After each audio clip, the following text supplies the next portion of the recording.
বর্ষবরণের অনুষ্ঠান নির্বিঘ্ন করতে সারা দেশে নজরদারি বাড়ানো হয়েছে বলে জানিয়েছেন র্যাবের মহাপরিচালক AKM শহীদুর রহমান। সকালে রমনা বটমূলে নিরাপত্তা ব্যবস্থা পরিদর্শন করেন তিনি। অন্যদিকে ডিএমপি কমিশনার জানান, নিরাপত্তার চাদরে ঢাকা থাকবে রাজধানী। আরও জানাচ্ছেন মাহমুদুল হাসান। রমনার বটমূলে চলছে বাংলা বর্ষবরণ অনুষ্ঠান। হঠাৎ বোমা বিস্ফোরণ, এমন পরিস্থিতি তৈরি হলে কিভাবে নিয়ন্ত্রণ করবে আইনশৃঙ্খলা বাহিনী, সেজন্যই ডিএমপি সিটিটিসির এ মহড়া, যা পরিদর্শন করেন ডিএমপি কমিশনার। বাংলা নববর্ষ 1432 বঙ্গাব্দ বরণ নিয়ে সংবাদ সম্মেলনে ডিএমপি কমিশনার শেখ সাজ্জাদ আলী জানান, নিরাপত্তা নিয়ে শঙ্কা নেই।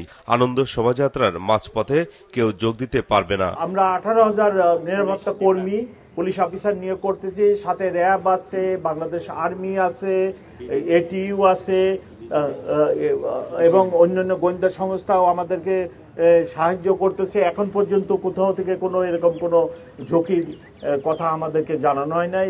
নির্ধারিত সময়ে অনুষ্ঠান শেষ করার পাশাপাশি বিশেষ নিরাপত্তা নির্দেশনা মেনে চলার আহ্বান জানিয়েছেন ডিএমপি।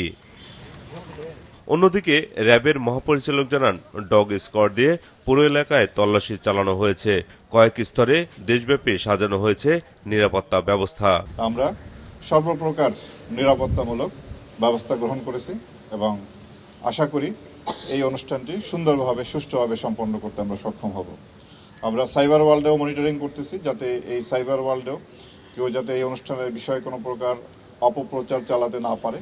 সাদা পোশাকে আমাদের নজরদারি থাকবে, রাস্তায় আমাদের মোটরসাইকেল টহল, গাড়ির টহল থাকবে। আমাদের এই এলাকাটি, এই ভেন্যুটিকে আমরা সুইপিং করব। অলরেডি সুইপিং শুরু হয়েছে, একবার করেছি এবং চূড়ান্তভাবে অনুষ্ঠান শুরুর আগে চূড়ান্তভাবে করা হবে। আমাদের ডগ স্কোয়াড আছে, বোম ডিসপোজাল টিম আছে এবং সর্বধর প্রকার প্রস্তুতি আমরা নিয়েছি। তো ইনশাল্লাহ নিরাপত্তাজনিত কোনো সমস্যা হবে না বলে আমি আশাবাদী।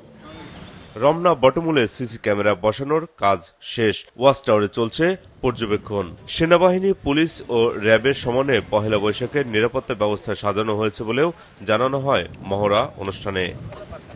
মাহমুদুল হাসান, মাছরাঙা সংবাদ, ঢাকা।